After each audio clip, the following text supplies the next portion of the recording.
¿Has sentido que la vida te da más preguntas que respuestas? Aventúrate con nuestro equipo de psicólogos para mostrarte cómo a veces lo más complicado de la vida es elemental. Bienvenidos y bienvenidas a Elementalmente. Saludos, oyentes de Elementalmente. Esperamos que todos se encuentren bien. Hoy estamos con ustedes Margarita Villota y quien les habla Carlos Converse. Y hoy hablaremos de un tema bastante importante, sobre todo durante estos tiempos de pandemia. ¿Cuál es ese tema? Pues nada más y nada menos que las emociones, Margarita. Cuéntame un poco qué sabes tú de las emociones. Bueno, a ver, ¿qué sé de las emociones? En aquellos años gloriosos de psicología, cuando empezamos la carrera, sí.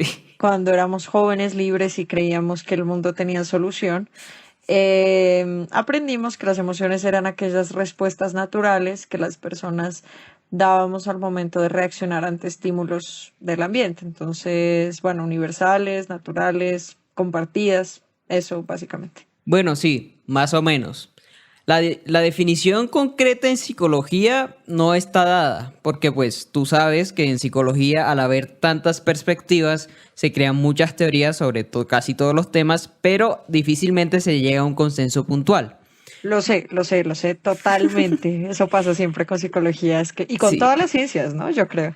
Sí, y pues eso genera una problemática, pero bueno, el hecho es que estas teorías sobre la emoción, gracias al aporte de un psicólogo llamado Richard Lazarus, llegaron a un consenso, si bien no en la definición como tal, llegaron a un consenso en los componentes principales de las emociones, que serían el componente fisiológico, el cognitivo y el conductual.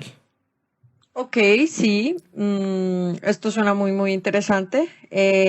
No sé si en la parte fisiológica nos referimos como a respuestas de tipo corporal, como, bueno, que a uno se le acelere el corazón por algo que está sucediendo, o que uno empieza a sudar de repente porque tiene un examen con un profesor que seguramente te va a hacer perder algo. No sí, sé. Claro. No, pues no es tanto el profesor, sino que no hayas estudiado, más bien.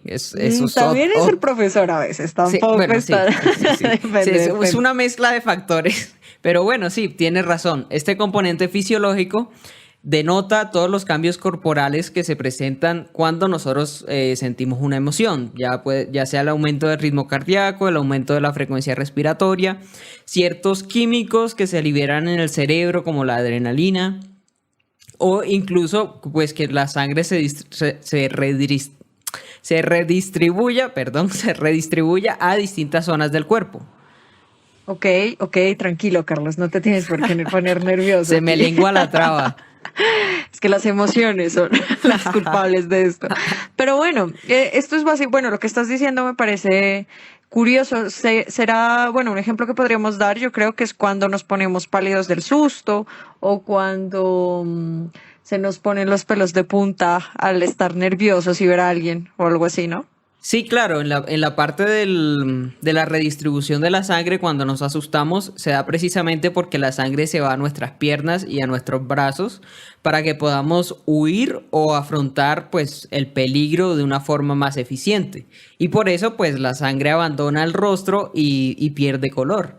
Ok, tiene todo el sentido.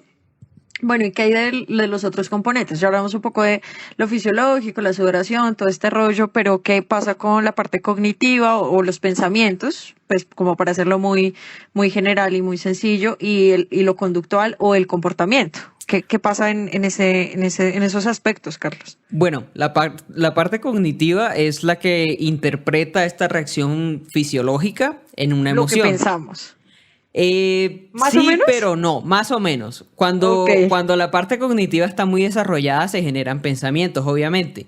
Pero no tiene que estar tan desarrollada, porque si tú te fijas, los bebés que pues recién nacidos o bebés que todavía no tienen un aparato psíquico muy desarrollado pueden expresar emociones de la misma forma que los animales.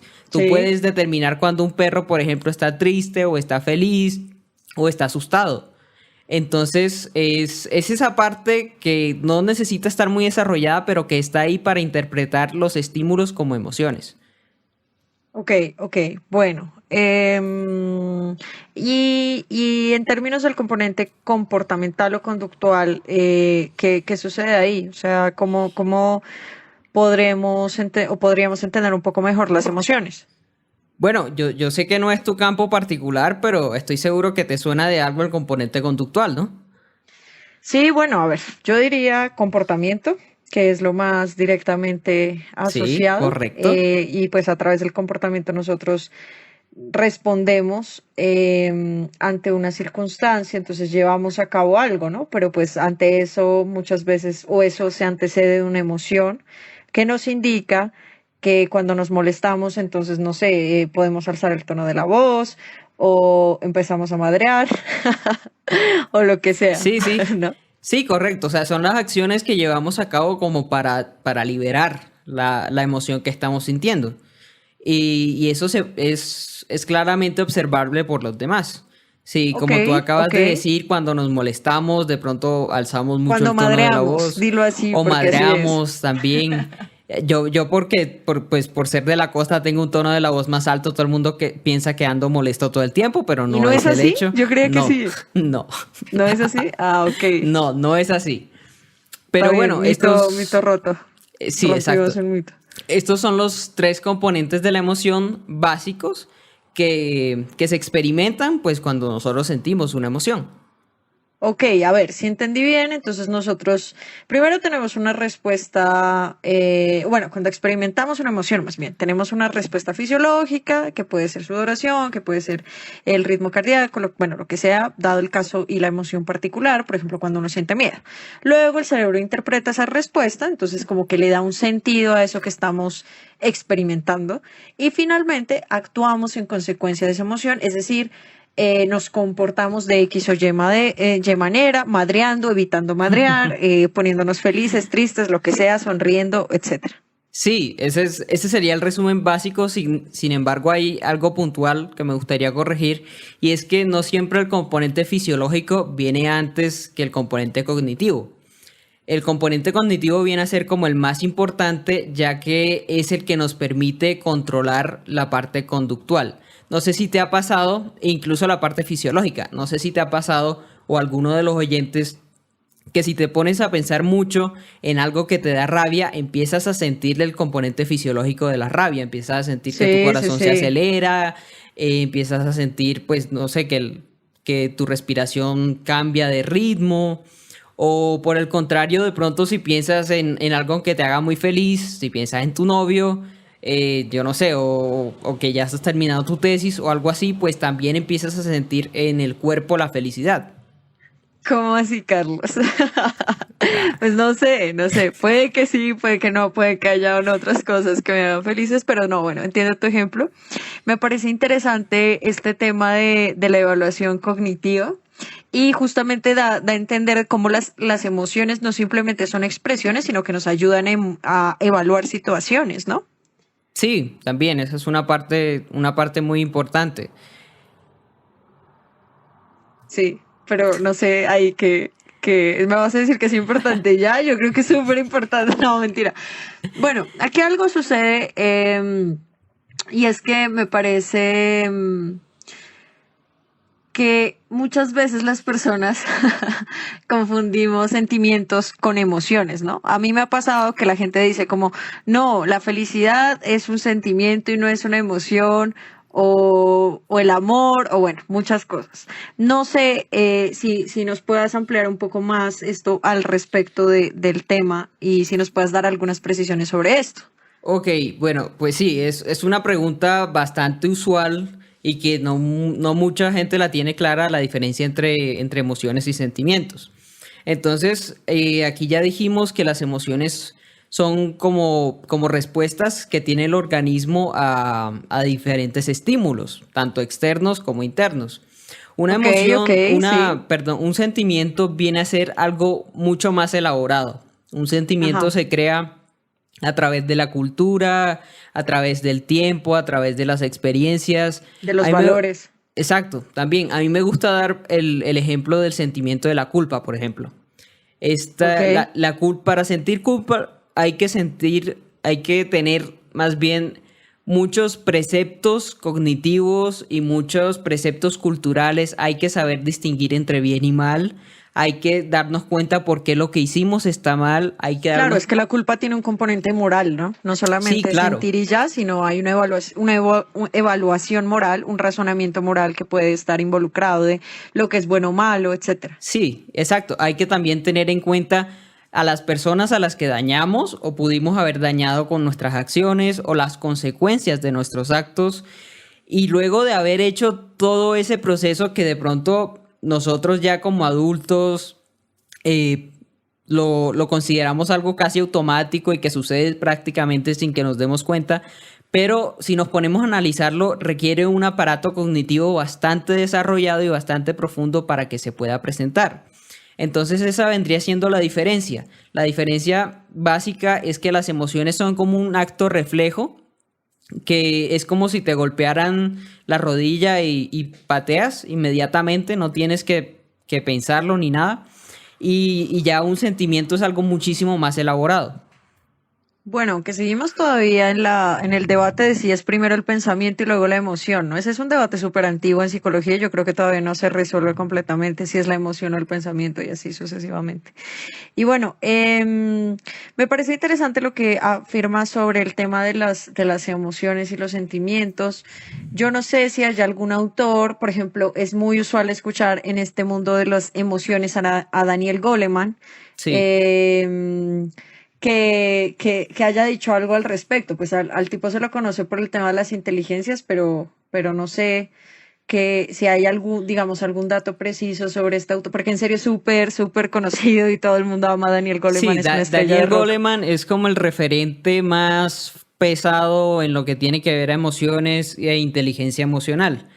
Él por ejemplo, pues para puntualizar, él habla solamente de 6 emociones, que serían la ira, la tristeza, el miedo, el asco, la alegría y la sorpresa.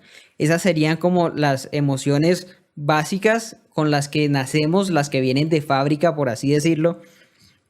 Y como ponía el ejemplo anteriormente, las que podemos encontrar en otros mamíferos que tienen un cerebro más o menos desarrollado, como los perros. Ok, interesante, Carlos. Danos más. ¿Qué más?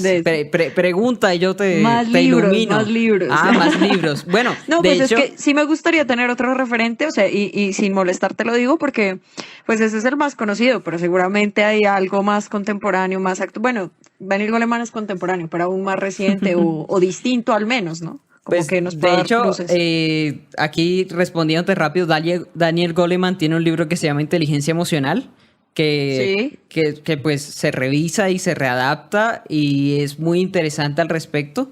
Hay otro libro de otros autores que se llaman Enrique Fernández y María Pilar Jiménez, que se llama Psicología de la Emoción, que también trata todo este tema de cuáles son las emociones, de los componentes de la emoción y de la diferencia puntual entre emociones y sentimientos. Bueno, muy interesante. Yo creo que un ejemplo importante es el amor. A mí el amor siempre me ha llamado mucho la atención, no porque sea súper enamoradiza o algo así. Que también. Sino que lo soy, pero sino porque el amor culturalmente y en términos de ciertas culturas como las nuestras, las latinas, tiene digamos que están en juego varios valores que tienden a volverlo súper dramático, ¿no? Entonces el amor en estas culturas se ha moldeado, yo creo, a partir de referentes como las telenovelas mexicanas, ¿no? La Rosa de Guadalupe y sus amigas.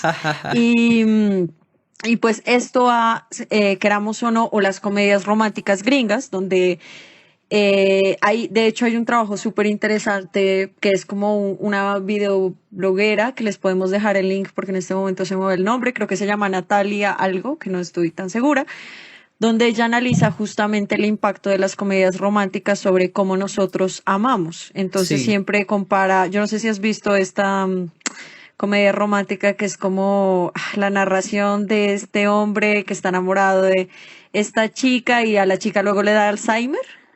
Y él le cuenta su historia por el diario de una pasión, creo que se llama. Bueno, creo que se llama así, que actúa este tipo que es súper buen actor, que no me acuerdo cómo se llama, bueno, en este momento. Pero se me no sé suena si como si fuera la primera vez, la de Adam Sandler. No, esa es la de Adam Sandler. No, hay una peli que es como, bueno, es súper dramática. La cuestión, para resumidas cuentas, es esta, es que el tipo, por alguna razón, bueno, pues terminan casados en una historia de amor idílica, hermosa.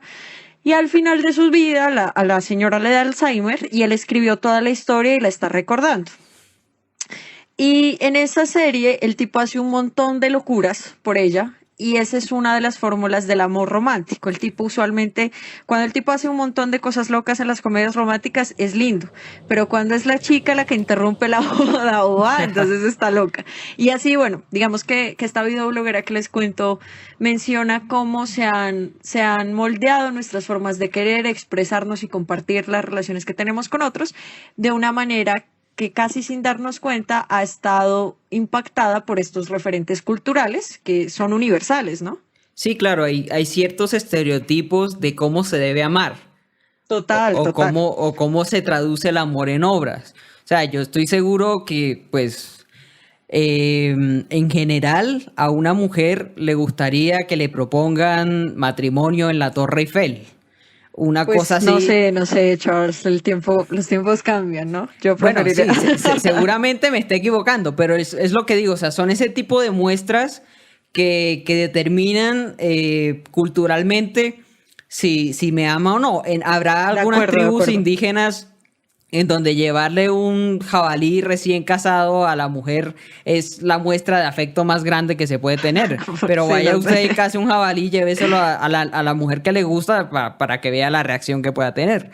Pues sí, puede ser, ¿no? El jabalí me parece que es un ejemplo bastante interesante, pero piénsalo en cosas más puntuales. Por ejemplo, esta demanda constante sobre el otro para que nos responda inmediatamente, para que recordemos que tenemos un compromiso, y eso yo creo que les pasa a muchísimas personas que he conocido, me ha pasado a mí en algún momento de la vida, y eso es interesante porque más que dar cuenta de una relación en específico que yo sostengo con alguien, es pensar en cómo la cultura moldea cómo yo quiero a alguien. Y a veces lo que creemos único y diferente y singular simplemente es una reproducción de la cultura.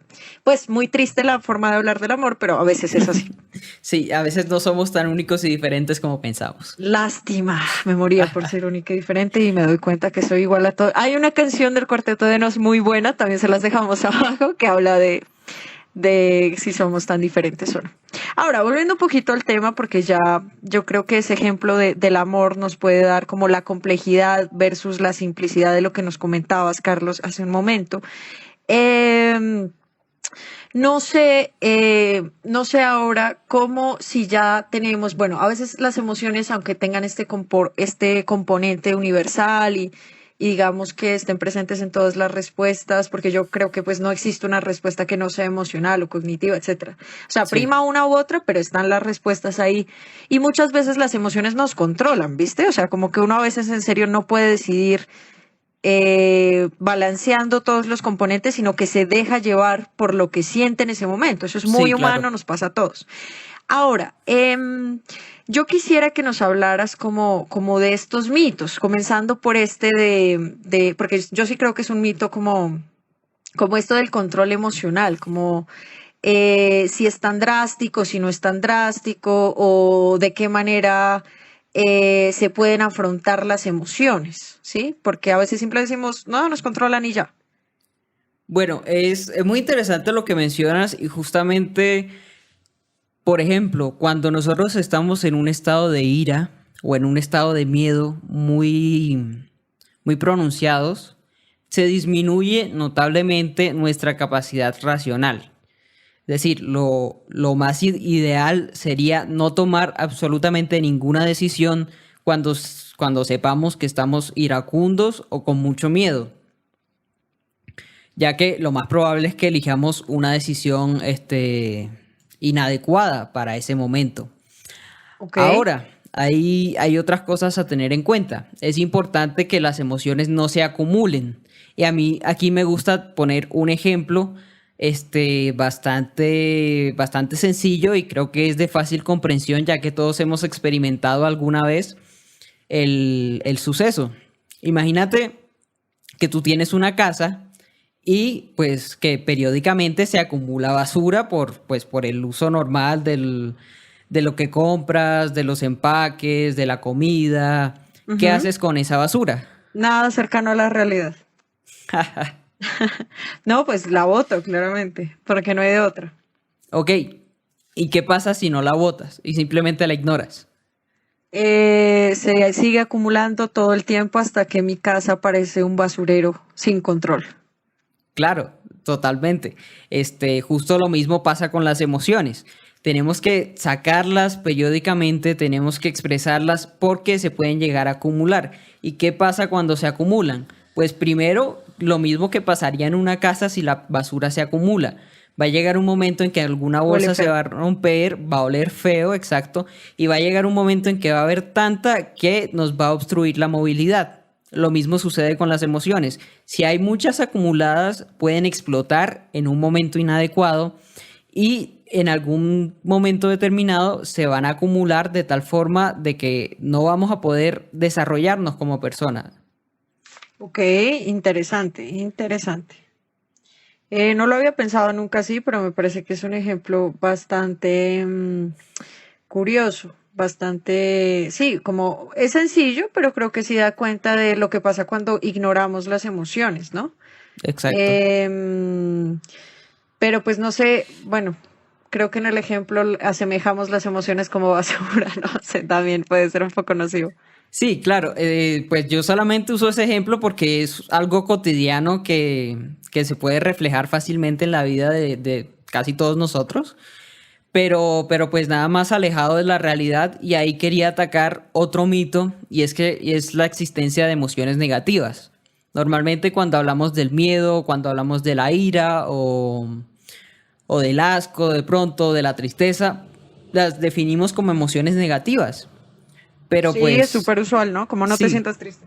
sí, claro. Y resulta que esto está muy errado, porque todas las emociones tienen una función particular en un momento determinado y nos ayudan a sobrevivir. Entonces, más bien la categoría correcta sería emociones displacenteras. Eso quiere decir que no se sienten bien cuando las experimentamos, pero no son negativas. Y decir que son negativas es un error. Ok, pues pensándolo un poco, sí, o sea, yo creo que ninguna situación, ninguna emoción tiene que ser tildada o bueno, rechazada porque siempre invalidamos al otro por sentirse mal. Y de hecho, sentir miedo, sentir ira, pues hace que nos podamos defender mejor de una agresión, ¿no? Pero ¿para qué sirve la tristeza, por ejemplo? Bueno, este es un caso bastante particular. No sé si tú recuerdas en las clases de neuro que los seres humanos tenemos una cosa que se llama neuronas espejo, Sí, que nos permiten empatizar con los demás y saber cómo actuar conforme a sus emociones. ujú, Bueno, resulta que cuando los seres humanos vemos a otro que está pasando por una situación que le genera tristeza, por reflejo tendemos a consolarlo y a tratar de cuidar a esa persona. Entonces, no es que nosotros mostremos nuestra tristeza para generar lástima en los demás. Es simplemente que cuando lo hacemos, automáticamente en los demás, pues en la mayoría de las personas, tampoco en todas, se va a generar este sentimiento de querer ayudar y esta cercanía que nos puede ayudar a nosotros si nos encontramos tristes. ok, ok, o sea, la única emoción placentera sería la alegría. Sí, se puede decir de esa forma. Ok, bueno, pero bueno, yo creo que culturalmente le damos mucho al peso a la alegría, ¿no? Como en este país y en otros de Latinoamérica, sobre todo, no sé si en todo el mundo es así, creo que no, pero acá sí. Sí, también ese sería el tercer mito, que sería que tenemos que estar felices siempre. Como tú lo has dicho, a mí me parece también que es una cosa muy cultural, que los colombianos sobre todo tenemos de que tenemos ese pensamiento de que ante cualquier obstáculo tenemos que afrontarlo con una sonrisa y que la felicidad perpetua viene a ser el estado óptimo del ser humano. Pero pues no hay nada más alejado de la realidad, ya que como mencionamos al comienzo, toda emoción tiene un componente fisiológico. y este componente fisiológico saca al cuerpo de su equilibrio natural. Entonces, estamos adaptados a experimentar estas emociones de forma esporádica y durante un corto periodo de tiempo, pero si mantenemos este desequilibrio de forma prolongada, puede traer muchos problemas de salud. Ok, claro, tiene sentido. Y de hecho, pues hace un tiempo yo estaba leyendo como algunos estudios respecto al tema y pues me he dado cuenta que las personas más felices en realidad, de hecho el más antiguo, que es este de Harvard, pues dice justamente que las personas que son más felices no es que tengan emociones extremas como estar felices siempre o tristes siempre, sino tener emociones moderadas. Eso me parece muy, digamos, que tiene mucho sentido con lo que nos estás diciendo. Sí, también hay muchos estudios que ponen un paralelo entre las personas que tienen una emocionalidad muy exacerbada, por ejemplo, las personas que son muy iracundas, que cogen rabia por todo y que lo demuestran de una forma muy, muy fuerte, con problemas cardíacos o respiratorios a largo plazo. Entonces, el control emocional es muy importante, no solamente para mantener, valga la redundancia, la salud emocional, sino para la salud física también. Bueno, Carlos, ¿y cuál sería entonces tu recomendación puntual, porque ya se nos va acabando el tiempo, acerca de cómo manejamos mejor nuestras emociones en estos tiempos tan difíciles? Porque todo lo que hemos dicho es súper importante y valioso y nos da un panorama amplio de cómo funcionan las emociones, pero valdría dejar la pena a nuestros oyentes con algunas recomendaciones puntuales, como siempre lo hacemos. Bueno, hoy les hemos traído desde Elementalmente 3 recomendaciones puntuales para el control emocional. La primera es buscar espacios para drenar las emociones. Cada uno drena las emociones de una forma diferente, ya sea mediante el ejercicio, tocando algún instrumento, desarrollando algún arte. No importa. Mientras encontremos un espacio en el que nosotros podamos drenar nuestras emociones, es importante que lo hagamos para así no llenarnos de esa carga y explotar en un momento inoportuno. Ok, bueno. No sé si tengas algunas otras recomendaciones, tú que eres nuestro experto aquí, pero me parece chévere eso de drenar, ¿no? Suena como sacar lo peor, como es, no sé, una limpieza. Sí, evacuar un poco. Bueno, la segunda recomendación sería llevar un recuento detallado de las emociones. Este ejercicio funciona muy bien en niños y en adultos también. Se trata de ejercitar esta parte cognitiva a la que llegamos al consenso de que era tan importante para el manejo emocional. Entonces, la idea sería tener un diario en el que de alguna forma escribamos nuestras emociones en palabras para poder racionalizarlas y buscar las causas y los efectos que tienen en nosotros. Súper importante eso, ¿no? Como que es difícil, pero a veces no solamente lo que sentimos, sino por qué sentimos lo que sentimos. Sí, es importante tenerlo en cuenta y entrenar esta habilidad. Y bueno, la última recomendación sería observar atentamente a los demás, ya que todos expresamos nuestras emociones de forma distinta y si estamos atentos a los que nos rodean, podemos tratar de intuir su estado de ánimo a través de su comportamiento, de su forma de hablar y de esta manera de tener un trato más cordial y evitar malos entendidos o incluso enfrentamientos. Bueno, y si hay enfrentamientos, pues asumirlos con valor, con tranquilidad, con respeto y apoyarnos en la negociación, porque yo siempre creo que pues los conflictos son inevitables, pero lo que podemos elegir es cómo lo asumimos y lo resolvemos. Eso sería todo. Muchísimas gracias por escucharnos el día de hoy. Les dejamos entonces las referencias en la parte de abajo. No olviden seguirnos en nuestras redes sociales, @elemental.mente en Instagram. En Facebook nos encuentran de la misma manera y en YouTube como Podcast Elemental. Muchísimas gracias. Gracias. Adiós.